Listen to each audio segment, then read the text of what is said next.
Chapter 5, Section 1.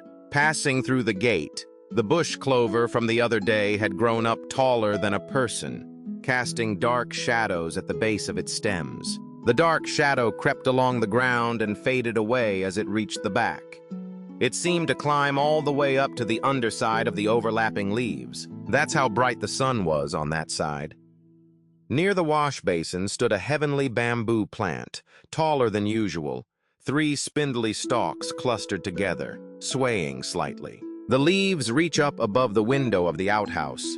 Between the bush clover and the nandina, a bit of the veranda is visible.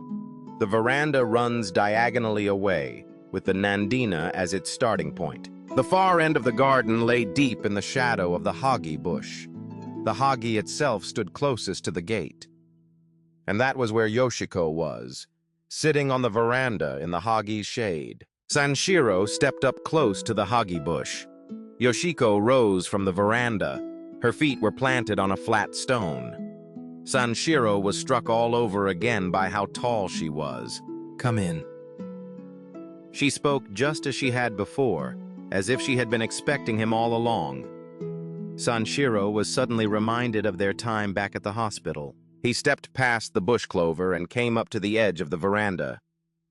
"Have a seat," she said. Sanshiro was still wearing his shoes. He sat down as if following an order. Yoshiko came back with a floor cushion.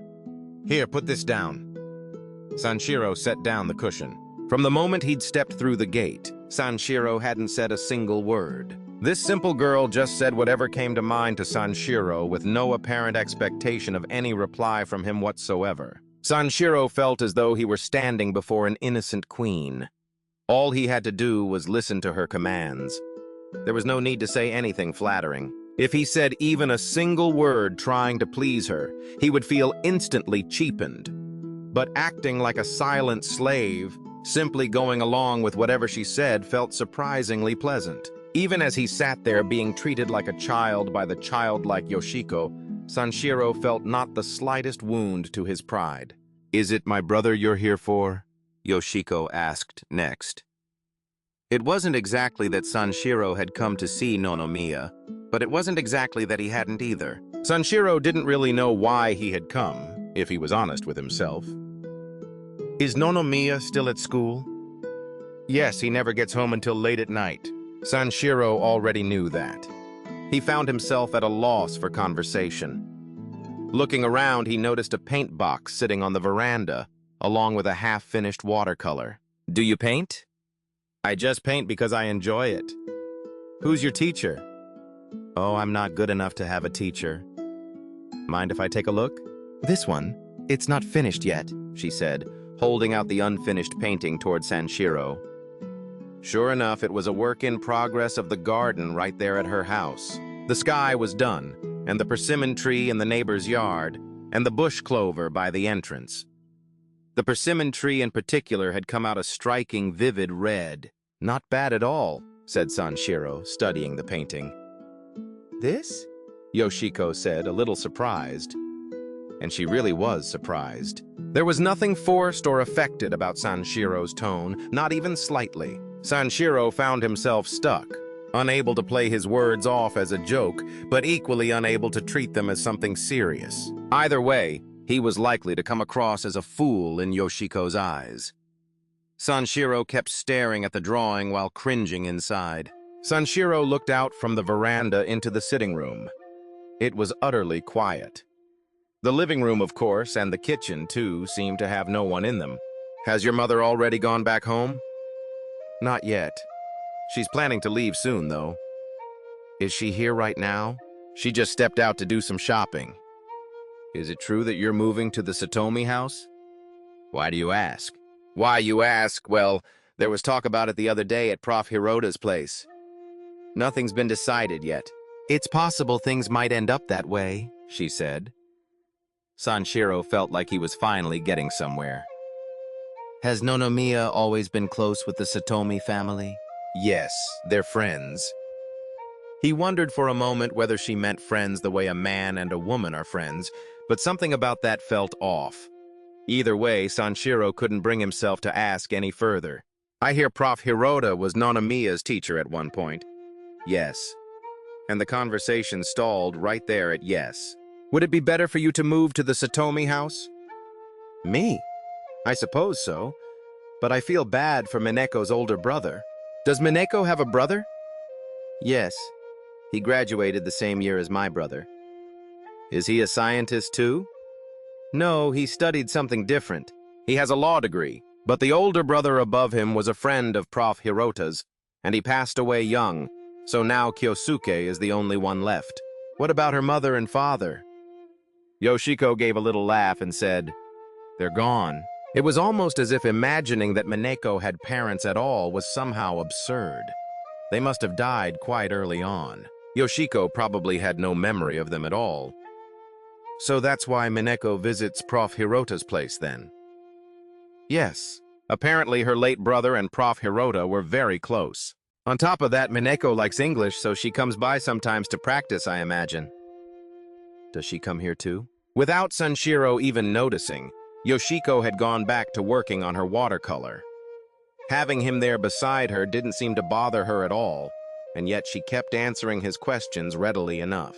"Mineko?" she said, and added a shadow to the thatched roof beneath the persimmon tree, then held the painting out towards Sanshiro and said, "It's a bit too dark, isn't it?" This time Sanshiro answered honestly, "Yes, it is a bit too dark." At that, Yoshiko dipped her brush in water and began washing out the dark area. "She does come," Yoshiko finally answered him. "Often?" "Yes, quite often," Yoshiko said, still bent over her drawing paper. Once Yoshiko started back in on her painting, Sanshiro found their conversation much easier to keep going. He sat quietly for a while, watching her work. Yoshiko was carefully washing out the dark shadow on the thatched roof, but she had used too much water, and she wasn't very good with the brush yet, and she'd used far too much water. So the black started bleeding out in every direction on its own, and the persimmons she'd worked so hard to paint a nice red had ended up looking like the dull, brownish color of shade-dried, astringent persimmons. Yoshiko put down her brush, stretched out both arms, leaned her head back, and held the Whatman paper as far away as she could to get a good look at it. Then, in a small voice, "It's ruined," she said quietly. And it really was, so there was nothing to be done.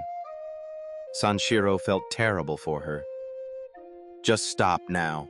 Start fresh and paint a new one." Yoshiko kept her face turned toward the painting, but glanced sideways at Sanshiro. She had large, luminous eyes. Sanshiro felt even worse for her. Then suddenly she burst out laughing. "Oh, how silly. 2 whole hours down the drain," she said, and with that, she dragged a few thick lines crisscross over the watercolor she'd worked so hard on, then snapped the lid of her paint box shut.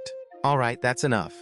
Come inside, I'll make you some tea," she said, and stepped up into the room. Sanshiro stayed sitting on the veranda because he couldn't be bothered to take off his shoes. Inside, he found himself genuinely charmed by this woman who, after all that, was now offering him tea. Sanshiro had no intention of finding her amusing simply because she was unconventional, but when she suddenly offered him tea, he simply couldn't help feeling a little surge of delight. But the feeling wasn't the kind you get from being close to someone of the opposite sex. He could hear voices coming from the sitting room. There must have been a maid in there. A moment later, the fusuma slid open and Yoshiko appeared carrying the tea things. When he looked straight at her face, Sanshiro thought once again that it was the most womanly face he had ever seen among all women. Yoshiko poured the tea and set it out on the veranda, then settled herself down on the tatami inside the room. Sanshiro had been thinking it was time to go, but sitting there beside her, he felt like it really wouldn't matter if he stayed a little longer. At the hospital, he had stared at her face a little too long and made her blush, so he had quickly excused himself, but today he felt none of that. With the tea as a good excuse, they started chatting again, she on the tatami inside and he out on the veranda. As they talked, Yoshiko drew something curious out of Sanshiro. She was asking whether he liked her brother Nonomiya or not. At first, it sounded like something a completely naive child might say, but Yoshiko's meaning ran a little deeper than that. Someone who is deeply driven by intellectual curiosity tends to look at everything as something to be studied and analyzed, and that naturally leaves less room for warmth and affection. When you look at people and the world through the heart, everything comes down to just two things: what you love and what you don't. There's no room left for the urge to study or analyze. Her brother was a scientist, so he couldn't help studying her. The more he studied her, the less he cherished her, which meant he ended up being unkind to his little sister. But even with a brother who's that devoted to research, he still cares for her this much. And when she thinks about that, she had concluded that her brother must be the finest person in all of Japan. Sanshiro listened to this theory and felt it was largely convincing, yet somehow incomplete. Though when he tried to put his finger on exactly what was missing, his mind went fuzzy and he couldn't quite put his finger on it. So he offered no particular criticism of her theory, at least outwardly, but deep down he burned with embarrassment, ashamed of himself as a man for not being able to clearly pick apart the argument of a girl like her. At the same time, he realized that Tokyo schoolgirls were not to be taken lightly. Sanshiro headed back to his lodgings with a deep sense of admiration and respect for Yoshiko. A postcard was waiting for him. Tomorrow, around 1 in the afternoon, I'll be heading out to see the chrysanthemum doll display, so please come to Prof. Hirota's house, Miṋeko. The handwriting looked so much like what he'd seen on the envelope peeking out of Nonomiya's pocket that Sanshiro read the card over and over again.